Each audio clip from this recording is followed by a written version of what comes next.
بسم اللہ الرحمن الرحیم. آج محترم عمران خان صاحب کی جانب سے ایک نالش کی گئی تھی، پٹیشنز تھیں جو سپریم کورٹ میں ہمیں ہدایت ہوئی تھی کہ آپ جو بھی معاملات ہوں گے آپ وہ عدالت عالیہ سے رجوع کریں گے. چنانچہ وہ اسی کے تسلسل میں ہم یہاں ہائی کورٹ میں ہم نے جو ہے اسلام آباد ہائی کورٹ میں جہاں کے توشہ خانہ 1 جس کی اپیل جو ہے زیر تجویز ہے، جس میں ہم نے سینٹنس کو سسپینڈ کروایا تھا اور جس میں کنوکشن کی معطلی کے لیے ہم سپریم کورٹ میں ہم نے استدعا کر رکھی ہے، جو بھی وہاں سماعت کے لیے فکس ہوئی تھی. تو یہاں آج سماعت میں ہمارے دفتر نے ایز یوزول اعتراضات لگائے تھے ہماری پٹیشن پر، اور پہلے جب ڈویژن بینچ جو ہے اسلام آباد ہائی کورٹ کی، جب انہوں نے محترم عمران خان صاحب کی پٹیشن کو ٹیک اپ کیا تو انہوں نے مجھ سے پوچھا، استفسار کیا کہ کیا اعتراضات لگے ہیں. وہ ساتھ ہی انہوں نے آفس کے اعتراضات بھی دیکھنا شروع کر دیے. میں نے کہا جی اس میں انہوں نے کہا ہے کہ مصدقہ نقول جو ہے فرینڈ آف دی کورٹ، جو بیرسٹر سلمان صفدر صاحب نے عدالت عظمیٰ کے چیف جسٹس صاحب کی سربراہی میں 2 رکنی بینچ کے حکم پر جو ان کو فرینڈ آف دا کورٹ بنا کر عمران خان صاحب کی لیونگ کنڈیشن کے بارے میں انہیں کہا گیا تھا کہ آپ جا کے مشاہدہ کیجئے گا اڈیالہ جیل میں، اور عمران خان صاحب کی لیونگ کنڈیشن کے بارے میں اس حکم کا جو 24 اگست 2023 کو 24 اگست 2023 کا حکم جو ہے اس کی تکمیل کروانا سپریم کورٹ نے جو ہے وہ لازم سمجھا. اور یہ 3 سال کے بعد یہ دیکھیے گا کہ ہماری جو ہے وہ استدعا پر اس پہ عملداری شروعات ہوئی. تو اٹارنی جنرل صاحب کو بھی یہ کہا گیا کہ آپ جو ہے سپرنٹینڈنٹ جیل اڈیالہ جیل کی جانب سے بھی آپ رپورٹ کیجئے گا کہ ان کی صحت کے بارے میں اور ان کی لیونگ کنڈیشنز کے بارے میں جو ہے جو جس طرح کے وہ احکامات پہلے چیف جسٹس کی سربراہی میں 3 رکنی بینچ 24 اگست 2023 کو کر چکی تھی، اس کی جو ہے تسلسل میں آپ رپورٹ کیجئے گا. چنانچہ وہ یہ 10 تاریخ کو آرڈر ہوا اور 11 تاریخ کو انہوں نے جو ہے ملاحظہ کیا، اور 12 مارچ جو ہے 2023 کو یہ سپریم کورٹ کی 2 رکنی بینچ نے اس پر جو ہے آرڈرز کیے اور ان کا معائنہ اس انداز سے ہوا. لیکن جو امائکس کیورائی یعنی فرینڈ آف دی کورٹ کی 4 سفارشات تھی. ایک ان کی سفارش یہ تھی کہ ان کا معائنہ جو ہے کسی جو ہے اپنا ریٹینا اسپیشلسٹ یعنی کوئی ماہر امراض چشم سے جو ہے ان کا معائنہ کروایا جائے. ایک بات، اور چونکہ پیمز ہاسپٹل میں ماہر امراض چشم ریٹینا اسپیشلسٹ کوئی ہے ہی نہیں، جبکہ شفا انٹرنیشنل میں وہ ہے ہی جو ہے آنکھوں کا ہسپتال ہے اور جنرل ہسپتال، تمام شعبے ہیں، اور وہاں ریٹینا اسپیشلسٹ بھی ہے، اور باقی مکمل جو ہے چونکہ انہوں نے کہا کہ ان کی جو ہے دانتوں کی بھی تکلیف ہے اور ان کا جو ہے ریگولر چیک اپ بھی جو ہے وہ اس میں بھی تساہل کیا جا رہا ہے. ان کی عمر کے حساب سے ان کا جو ہے معائنہ جات باقاعدہ ریگولرلی ہونا چاہیے، یہ فرینڈ آف دا کورٹ نے لکھا تھا. سو اس کی روشنی میں، اور دوسری بات انہوں نے لکھی کہ ان کے جو اپنے ذاتی معالج ہیں جو شوکت خانم سے میں ہیں، جو ڈاکٹر فیصل ہیں اور ڈاکٹر عاصم یوسف ہیں، ان کو ساتھ منسلک کیا جائے. ان کے تمام پروسیجرز کے بعد جو بھی ان کی میڈیکل ٹریٹمنٹ ہو اور میڈیکل ایگزامینیشنز ہوں، اس میں ان معالج کو شریک اور شامل کیا جائے، چونکہ ان کے پاس ساری عمران خان صاحب کی سابقہ ہسٹری اور ان کا فیملی ہسٹری موجود ہے، اور اسی لیے ان کو جو ہے اس کے عارضہ جو بھی علاج ہوگا اس میں ان کو جو ہے یقیناً فیسیلیٹیشن ملے گی. تیسری بات جو ہے فرینڈ آف دا کورٹ نے جو سفارش کی تھی وہ یہ تھا کہ فیملی ممبرز کو ایسوسیٹ کیا جائے، کیونکہ فیملی ممبرز کی تسلی اور تشفی نہ صرف لازم ہوتی ہے بلکہ مریض کی بھی، پیشنٹ کی بھی جو ہے اس میں ایک پہلو ہوتا ہے جس میں اس کی بیماری عارضے کی جو ہے وہ یقیناً بہتری ہوتی ہے. سو فیملی ممبرز کا بھی جو جیل رولز میں بھی موجود ہے ان کو بھی ایسوسیٹ کرنا لازم متصور کیا گیا. اور چوتھا یہ تھا کہ یہ جو سالٹری کنفائنمنٹ ہے اور وکلاء کو جو ملنے نہیں دیا جا رہا، یہ بھی اس کی بھی فیسیلیٹیشن کی جائے. تو فرینڈ آف دا کورٹ کی جو رپورٹ ہوتی ہے یہ اسی طرح ہوتی ہے امائکس کی جس طرح عدالت کی اپنی آبزرویشنز ہوں، ذاتی آبزرویشنز ہوں. چونکہ عدالت کا وہ فریق نہیں ہوتا کسی فریق کا، وہ عدالتی ایک جو ہے نمائندے کے طور پر جو ساری آبزرویشنز کرتا ہے اور فائنل ریکمنڈیشنز ان کی اسی طرح متصور ہوتی ہیں جس طرح وہ عدالت کی ہی ریکمنڈیشنز ہوں. تو اسی کے بجائے اس کے کہ اس پر عمل داری کرتی ہے حکومت، انہوں نے الٹا پھر ہماری ایکسکلوژن کر کے پھر انہوں نے اپنا ہی ایک ڈاکٹرز کا بورڈ بنا کر پھر ذاتی انہوں نے جو ہے من پسند کے ڈاکٹرز کو بھیج کر اور ان کا جو ہے معائنہ پھر پیمز میں کیا. اور ہمارے معالج جو عمران خان صاحب کے ذاتی معالج تھے ان کو بھی ایکسکلوڈ کر دیا، جو فیملی ممبر تھے ان کو بھی شامل شریک نہ کیا گیا، اور وکلاء کو تو آج تک 5 مہینے سے ان کو جو ہے ملاقات ہی میسر نہیں آ رہی ہے. سو ان تمام تحفظات کے بعد ہم نے پھر جو ہے ہم نے سی ایم دی اور سپریم کورٹ میں لگی، جو ہم نے جا کر چیف جسٹس صاحب کی عدالت میں ان سے عرض کیا کہ جناب ہماری یہ شکایت جو ہے نالش جو ہے سن لیجئے گا. تو انہوں نے فرمایا کہ دفتر میں آپ نے ہم نے اعتراضات کے ساتھ جو ہے آپ کی درخواست کو کیا ہے واپس، آپ دیکھ لیجئے گا، ان اعتراضات کی روشنی میں آپ آگے جو ہے پیش رفت کیجئے گا. تو وہ اعتراضات ہم نے لیے، تو اس میں 2 اعتراض لگے ہوئے تھے. ایک یہ کہ آپ نے مصدقہ نقل جو ہے ایک یہ تھا کہ آپ کے آخری پیرا جو کہ چیف جسٹس صاحب کے 12 مارچ کے جو فیصلے میں لکھا گیا ہے، آخری پیرے میں 12 مارچ کے چیف جسٹس کی سربراہی میں 2 رکنی بینچ نے لکھا تھا کہ کوئی بھی معاملہ اس توشہ خانہ 2 کے مقدمے کے بارے میں اگر سائل کو یعنی عمران خان پٹیشنر کو اگر محسوس ہوتا ہے تو وہ اس کی نالش جو ہے وہ ہائی کورٹ میں جا کر کریں گے جہاں ان کی اپیل زیر التوا ہے.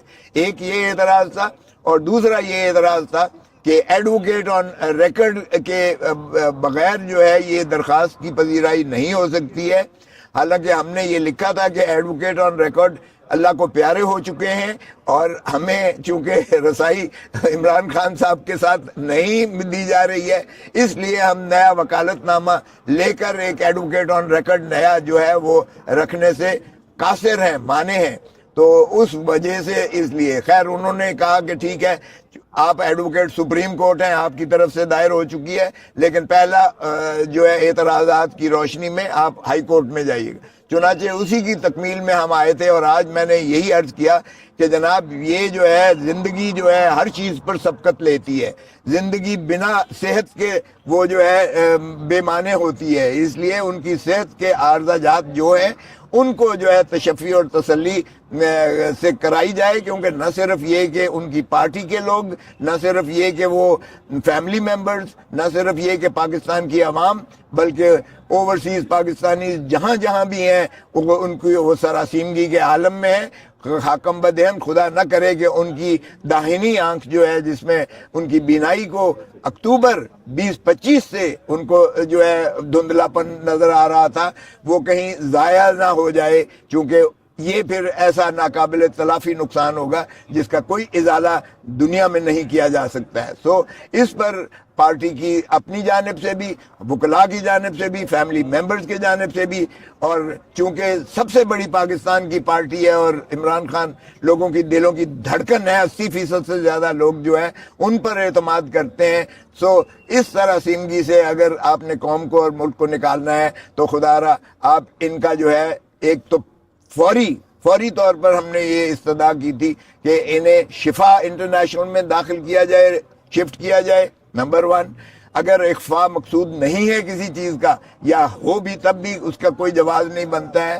ان کے ذاتی معالج کو ایسوسیٹ کیا جائے ہر پروسیجر میں، ہر ان کی تشخیص میں اور علاج میں، اور ان کی فیملی ممبرز کو اس میں جو ہے ساتھ ایسوسیٹ کیا جائے تاکہ ان کی بھی تشفی اور تسلی ہو، اور ساتھ ہی وکلاء کو ملاقات کرنے کی اجازت دی جائے تاکہ وکلاء نہ صرف یہ کہ وہ اپنی تشفی کریں بلکہ یہ کہ وہ لیٹسٹ ہدایات لے سکیں، کیونکہ وکیل جو ہے وہ ترجمان ہوتا ہے سائل کا، اور اگر سائل سے اس کا جو ہے رشتہ منقطع ہو جائے تو وکیل بے معنی ہو جاتا ہے. اس لیے وکیل اور وکالت کا پیشہ اسی چیز کا متقاضی ہے. قانون بھی یہی کہتا ہے کہ اس کا مسلسل رابطہ اپنے سائل کے ساتھ ہونا چاہیے تاکہ وہ کما حق ہو ان کی جو ہے ترجمانی کر کے ان کے مقدمے کو لگا کے یکسو کر سکے. تو اس لیے آج انہوں نے جو ہے آرڈر یہی کیا کہ انہوں نے کہا کہ اگر آپ کی ہم اپیل ہی لگا دیں. ہم نے کہا اس سے بہتر تو کوئی چیز ہو نہیں سکتی ہے، کیونکہ ہم 2023 کی اپیل دائر کی ہوئی ہے، یہ اگست 2023 کی اپیل دائر کی ہوئی ہے. پھر انہوں نے پوچھا کہ کیا پیپر بکس بن گئی ہیں، تو ہم نے کہا یہ تو آپ کے دفتر کا کام ہے، ہم نے تو پیپر بکس نہیں بنا کے دینی ہے، آپ پوچھئے گا دفتر سے. تو انہوں نے کہا یہ بھی ہم حکم کر دیتے ہیں کہ پیپر بک ہو. تو ہم نے کہا کہ کل کے لیے رکھ لیں اسے، کل کے لیے. ہم تو آج بھی تیار ہیں، اپیل کے لیے بھی تیار ہیں، اور ہم اس مسلینس اپلیکیشن کے لیے بھی ہم جو معروضات ہیں ہم کرنے کو تیار ہیں. تو انہوں نے کہا کچھ دن تو 2-4 دن لگیں گے ظاہر ہے دفتر کو پیپر بکس بنانے میں. تو ہم نے اصرار کیا کہ اس کو سوموار کو لگا دیجئے گا، پہلا ورکنگ ڈے ہوگا، کیونکہ آپ کو پتہ ہی ہے کہ ہفتہ اور اتوار جو ہے یہ نان ورکنگ ڈے ہوتا ہے ہائی کورٹس میں. تو اس لیے پہلا دن جو ہے ہم نے کہا 10 کو لگا دیں. تو جج صاحبان نے کہا کہ 10 کو ہم نے کوئی اور چیز معاملات لگائے ہوئے ہیں 11 کے لیے. 10 کو ہی لگایا.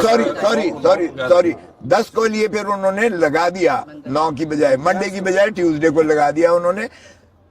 تو کہنے لگے کہ آپ تیاری کر کے آئے. ہم نے کہا ہم تو آج بھی تیار ہیں، دوسری سائیڈ کو آپ ذرا. انہوں نے متنبع کر دیا کہ وہ تیاری کر کے آئیں نہ آئیں، ہم اس کو پیش رفت کر کے سنیں گے اور اس کو یکسو کریں گے. جی میں عرض کرتا ہوں کہ جو آج کاروائی ہوئی ہے میں اس سے بالکل خوش نہیں ہوں. ہماری اپیل جو 2023 کی تھی اس کو لگانا اگلے ہفتے 10 تاریخ کو اچھی بات ہے. اس اپیل کو بہت پہلے لگنا چاہیے تھا. ہماری متعدد درخواستیں تھیں ان سالوں میں کہ ان اپیلوں کو سنا جائے. آپ جانتے ہیں القادر کے حوالے سے، اس مقدمے کے حوالے سے ان کو نہیں سنا گیا. آج جب ہم آئے ہیں خان صاحب کی آنکھ کے حوالے سے انتہائی تشویش کے عالم میں، اور ہمیں انتہائی اس میں ارجنسی ہے، جلدی ہے، ہم نے کہا کہ اس معاملے کو فوراً سنا جائے. ان کی آنکھ کا جو معاملہ ہے ایک لمحے کے لیے اس میں تاخیر ہمیں قبول نہیں ہے، نہ عدالت کو ہونی چاہیے. تو عدالت نے ہماری آنکھ کے حوالے سے جو استدعا تھی اس کو 3 سال پرانی اپیل کے ساتھ منسلک کر کے 7 دن آگے یہ معاملہ ڈال دیا ہے. تو کسی صورت یہ بات اچھی نہیں ہے. میں نے جب کوشش کی یہ کہنے کی کہ یہ معاملہ جلدی کا متقاضی ہے تو جج صاحب نے کہا آپ کو ہمیشہ جلدی ہوتی ہے. میں نے کہا یہ جلدی اس لیے ہوتی ہے کہ جو ہمارے حالات ہیں، جس جگہ ہمیں کھڑا کر دیا گیا ہے وہاں اور کوئی چارہ نہیں سوائے اس کے کہ ہم آپ سے تقاضا کریں کہ آپ اپنے فرائض کو فی الفور سر انجام دیں. لیکن نہیں مانی انہوں نے بات، اور ہمارے آنکھ کے معاملے کو، خان صاحب کی صحت کے معاملے کو بھی 1 ہفتہ آگے کر دیا ہے. اب ہم کل انشاءاللہ ایک نئی درخواست داخل کریں گے، ایک آئینی درخواست داخل کریں گے جس میں ہم اصرار کریں گے کہ ان کی آنکھ کے معاملے کو فوراً دیکھا جائے. 7 دن ہم انتظار نہیں کر سکتے. لیکن اگر عدالت پھر یہی رویہ رکھتی ہے کہ آنکھ کے معاملے کو ایک 3 سال پرانی اپیل کے ساتھ منسلک کر دیتی ہے تو ہمارا احتجاج جاری رہے گا. ہم ہر سطح پہ آواز اٹھائیں گے. آپ کے سامنے ہے اس وسطائیت کے نظام میں ہم عدالتوں سے ٹکراتے ہیں، ہم عوام سے اپیل کرتے ہیں، ہم چیف جسٹس سے چیمبر میں ملتے ہیں، ہم سڑکوں پر آتے ہیں، یہاں سے اٹھ کر ابھی اڈیالہ جائیں گے، اڈیالہ جیل کے باہر ہم کھڑے ہوں گے. تو ہم پوری قوم کے سامنے اپنا مقدمہ لڑ رہے ہیں، اور ہم پوری قوم کو بار بار یہ کہتے ہیں کہ یہ مقدمہ تم نے لڑنا ہے، بالآخر یہ مقدمہ اس قوم نے جیتنا ہے. ہم عدالتوں میں آتے رہیں گے، ہم عدالتوں سے معاملہ کرتے رہیں گے، جو کچھ عدالت ہمیں دے گی یا نہیں دے گی وہ قوم کے سامنے ہے. تو آج کی کارروائی یہی ہے کہ 3 سال پرانی اپیل کو لگا دیا گیا ہے، 10 مارچ کو اچھا کیا گیا ہے. یہ پہلے ہونا چاہیے تھا، لیکن آنکھ کے معاملے کو، صحت کے معاملے کو اس اپیل کے ساتھ منسلک کرنا یہ ٹھیک نہیں ہوا. اس کے بارے میں ہم دوبارہ درخواست دیں گے، جیسا کہ میں نے کہا انشاءاللہ کل ایک نئی درخواست اسی عدالت میں ہم پھر دائر کریں گے. اس پہ بھی اگر سنوائی نہیں ہوتی یا اس کو بھی اگر تاخیر کے حوالے کیا جاتا ہے تو معاملہ آپ کے سامنے ہوگا، ہم بات کرتے رہیں گے۔ اور دیکھیے تناظر ہے آج خان صاحب کی صحت کے حوالے سے، خان صاحب سے جو ملنے نہیں دیا جا رہا، جو ان کو قید تنہائی میں ڈال دیا گیا ہے۔ پاکستان آج ایک انتہائی نازک موڑ پہ کھڑا ہے۔ ہم بار بار یہ کہتے ہیں ہماری تاریخ کا ہر لمحہ ہی نازک نظر آتا ہے، لیکن آج ہمارے خطے میں جو جنگ برپا ہے، جو ایران میں ہو رہا ہے، جو فسطائیت، جو بربریت وہاں پہ برپا ہے، ہم کیا اس کے لیے ہمیں کوئی لیڈر اس وقت میسر نہیں ہے۔ ہم یہ دیکھتے ہیں کہ اس وقت جو جھوٹ اور فریب کا نظام ہے وہ ٹرمپ کی مدعیت میں کھڑا ہے، ٹرمپ کو اپنا امام مانے بیٹھا ہے۔ اس قوم کو ضرورت ہے اس وقت اس آواز کی جو واقعتاً اس قوم کے جذبات کا اظہار کرے، جو اس قوم کو ضرورت ہے جو پاکستان کے فائدے کی بات ہے وہ بات کرے، کسی کے اقتدار کو دوام دینے کی بات نہ کرے۔ آج جو افغانستان میں ہو رہا ہے اس کے حوالے سے بھی ہمیں تشویش ہے۔ واگرام ایئر بیس پہ کل سنا حملہ ہوا، ہم جاننا چاہتے ہیں، پارلیمان کو بتایا جائے کیا ہو رہا ہے۔ عمران خان کو جیل میں رکھ کے قید تنہائی میں رکھ کر من مانے فیصلے کیے جا رہے ہیں۔ ایک جو فارم 47 کی پارلیمنٹ ہے اس کو بھی اعتماد میں نہیں لیا جا رہا۔ تو اس وقت ہم جہاں کھڑے ہیں جہاں عمران خان کی آواز پہلے سے بھی زیادہ ضروری ہے۔ یہ ضروری ہے کہ عمران خان کی آواز سامنے آئے، یہ ضروری ہے کہ اس قوم کو وہ رہنمائی ملے، وہ رہبری ملے جس کا حق ہے، جو یہ قوم مانتی ہے۔ وہ شخص جس پہ اس قوم کا اعتبار ہے، اس کی آواز کو، اس کی سماعت کو، اس کی بصیرت کو آپ خطرے میں نہیں ڈال سکتے۔ ہم اپنی آواز بلند کرتے رہیں گے۔ شکریہ۔